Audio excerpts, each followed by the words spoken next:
जम्मू कश्मीर और हरियाणा में बीजेपी का सुपड़ा साफ कर दिया गया है। एग्जिट पोल इसी बात की गवाही दे रहे हैं, एग्जिट पोल इस पर मोहर लगा रहे हैं और अब 24 घंटे का वक्त भी नहीं बचा है जब कल इस वक्त तक जम्मू कश्मीर और हरियाणा के फाइनल नतीजे हमारे सामने होंगे। और बिल्कुल साफ साफ दिखाई दे रहा है कि जम्मू कश्मीर और हरियाणा में बीजेपी का सुपड़ा साफ हो रहा है। और अगला मैदान जम्मू कश्मीर और हरियाणा के बाद अगला मैदान होने वाला है, अगला रण क्षेत्र होने वाला है महाराष्ट्र का। महाराष्ट्र में राहुल गांधी और नरेंद्र मोदी एक साथ एक दिन प्रचार करने के लिए गए। सबको पता है कि महाराष्ट्र का चुनाव इस बार कितना इंपॉर्टेंट है, कितना अहम है। और पूरे देश की अगर बात की जाए तो उत्तर प्रदेश के बाद में दूसरा सबसे बड़ा राज्य सीटों के लिहाज से महाराष्ट्र है। और अगर महाराष्ट्र में सरकार गई तो महाराष्ट्र के सांसद कितने दिनों तक बीजेपी के साथ रहेंगे, ये बात भी अपने आप में खुली किताब की तरह से है। लेकिन राहुल गांधी महाराष्ट्र में बिल्कुल अलग तरह की राजनीति करते हुए नजर आ रहे हैं। राहुल गांधी महाराष्ट्र में गए तो जब उनसे शिवाजी महाराज की मूर्ति उनको दी गई, प्रतिमा उनको दी गई, तो उन्होंने अपने सैंडल उतारे, चप्पल उतारे और उसके बाद में उनको मूर्ति को अपने हाथों में लिया और उसके बाद में धारदार तरीके से बीजेपी के ऊपर उन्होंने हमला किया। शिवाजी महाराज की मूर्ति जिस तरीके से गिरी, इस बार के चुनाव में वो अपने आप में बहुत बड़ा मुद्दा होने वाली है। मोदी जी ने इसको लेकर के माफी जरूर मांगी, लेकिन महाराष्ट्र के लोगों के लिए आराध्य हैं शिवाजी महाराज। और इसके बाद में राहुल गांधी ने आज एक और वीडियो पोस्ट कर दी। राहुल गांधी ने एक वीडियो पोस्ट की और उसमें दिखाया कि देखिए, भाजपा के नेता दलितों के घर पर जाकर के खाना खाने की नौटंकी करते हैं, जबकि मैं दलितों की रसोई में जाकर के उनके साथ में खड़ा होकर के खाना भी बनवा रहा हूं और खाना खा भी रहा हूं। कुछ तस्वीरें आप देखिए। राहुल गांधी ये महाराष्ट्र में पहुंचे थे और महाराष्ट्र में पहुंच करके दलितों के घर पर गए और उसके बाद में राहुल गांधी ने अपने ट्विटर हैंडल पर भी लिखा, दलित किचन के बारे में आज भी बहुत कम लोग जानते हैं। जैसा साहू पटोले जी ने कहा, दलित क्या खाते हैं कोई नहीं जानता, वो क्या खाते हैं, कैसे पकाते हैं और इसका सामाजिक और राजनीतिक महत्व क्या है, इस जिज्ञासा के साथ मैंने आज अजय तुकाराम संदे जी और अंजना तुकाराम संदे जी के साथ में एक दोपहर बिताई। उन्होंने कोल्हापुर महाराष्ट्र में मुझे अपने घर में सम्मान के साथ में बुला करके रसोई में हाथ बटाने का मौका दिया। तो राहुल गांधी एक नए तरीके की राजनीति यहां पर करते हुए नजर आ रहे हैं। और आप सोचिए और याद करने की कोशिश कीजिए कि क्या आपने किसी नेता को देखा है कि वो दलितों के घर पर जाकर के खाना बनवाने का काम कर रहा हो, दलितों के घर पर जाकर के चमचमाती प्लेट और चम्मच लेकर के और डिस्पोजल गिलास और बिस्लरी का पानी लेकर के खाना खाते हुए कई नेताओं की तस्वीर आपको जरूर मिल जाएगी। लेकिन दलितों के घर पर जाकर के उनकी रसोई में उनके साथ में हाथ बांटने का काम करने वाले नेता क्या कोई आपको याद आता है? हो सकता है कि राहुल गांधी से पहले कई नेताओं ने ऐसा काम किया हो, लेकिन अगर हाल की राजनीति की बात करें, 10-20 साल की राजनीति की बात करें, तो मुझे ऐसा कोई नेता याद नहीं आता है। राहुल गांधी दरअसल एक नए तौर पर राजनीति को एस्टैब्लिश करने का काम कर रहे हैं और राहुल गांधी ये दिखा रहे हैं कि आज वक्त उनका है और आने वाला वक्त भी उन्हीं का है।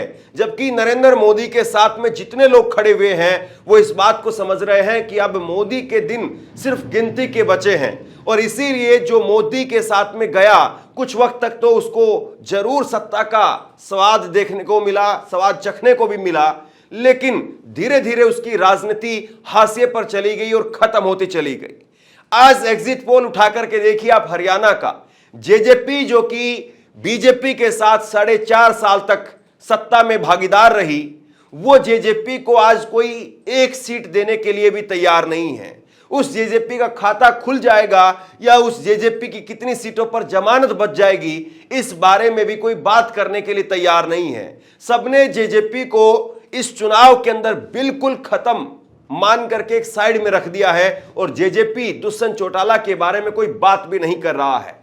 नरेंद्र मोदी का दरअसल एक वक्त में ऐसा व्यक्तित्व बन गया था, एक ऐसी राजनीति उन्होंने पैदा करने की कोशिश की कि जो बीजेपी के साथ है वो ईडी सीबीआई उससे भी मुक्ति उनको मिल जाएगी और सत्ता के साथ वो रहेंगे, सत्ता में भागीदार वो रहेंगे। लेकिन आप देखिए कि कैसे धीरे धीरे करके पूरी राजनीति 360 डिग्री पर बदलती जा रही है। ऐसे ही पीडीपी, जो पीडीपी 28 सीट के साथ में 2014 में एक बड़ी पार्टी बनकर के उभरी थी, जिसकी वजह से बीजेपी ने पीडीपी के साथ हाथ मिलाया और सत्ता चलाई वहां पर। लेकिन आज उस पीडीपी को कोई 2.5 के आंकड़े में भी पहुंचाने के लिए तैयार नहीं है। हर एग्जिट पोल में 5 से 7 सीटें पीडीपी की आती हुई दिखाई दे रही हैं। यानी राजनीति के तौर पर आज मोदी के साथ में चलना एक घाटे का सौदा हो गया है। और यह बात ऐसे ही नहीं कही जा रही है। एक खबर आप और देखिए, यह भी महाराष्ट्र की खबर है। महाराष्ट्र के अंदर मयूर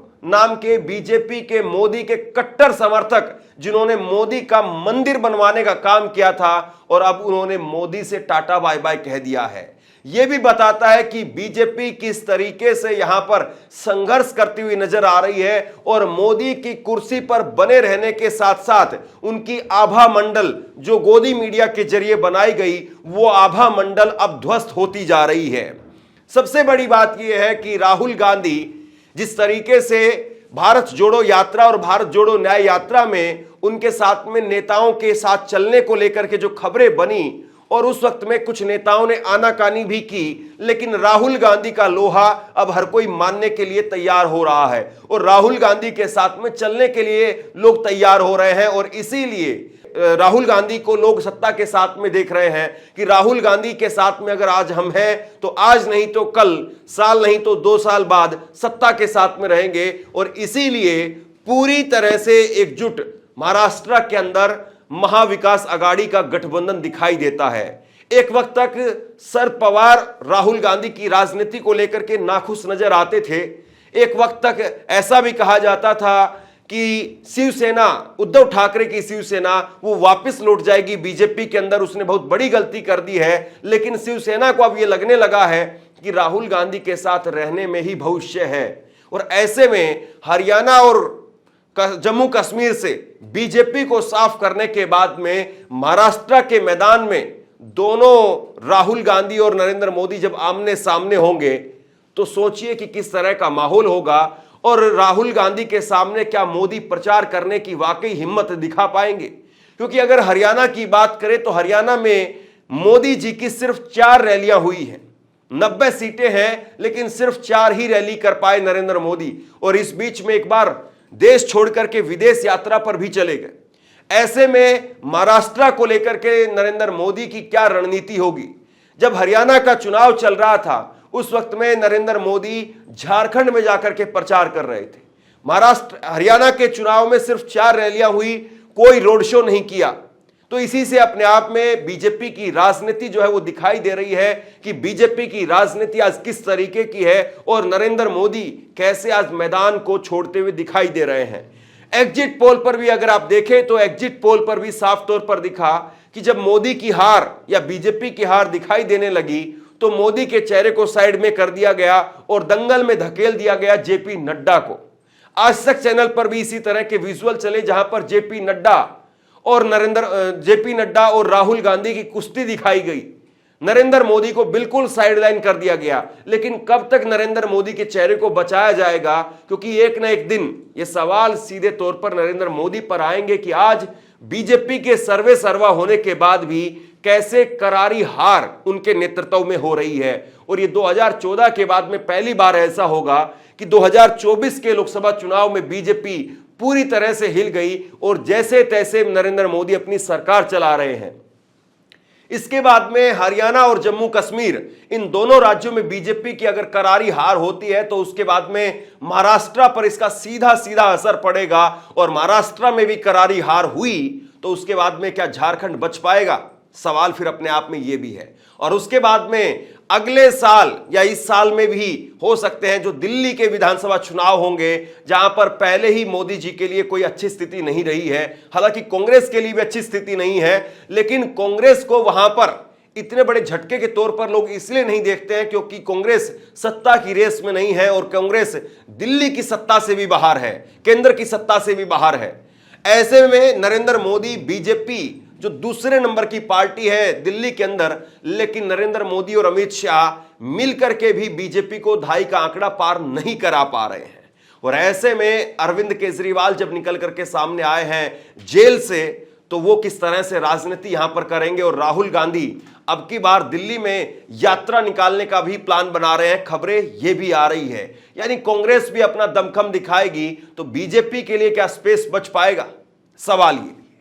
तो सबसे बड़ा सवाल यह कि क्या अब नरेंद्र मोदी की पूरी उल्टी गिनती 360 डिग्री पर बीजेपी का वापसी का यात्रा, वापसी की जो सफर है वो शुरू हो चुका है, और क्या बीजेपी अब धीरे धीरे करके वहीं पर जा रही है जहां से बीजेपी की शुरुआत हुई थी? बड़ा सवाल ये है। आप क्या सोचते हैं नीचे कमेंट बॉक्स में लिख करके जरूर बताइए। इस वीडियो को शेयर कीजिए, लोगों तक पहुंचाइए, और इसी तरह की तमाम खबरों के लिए ऑनलाइन न्यूज इंडिया को सब्सक्राइब कीजिए। आपका बहुत बहुत धन्यवाद।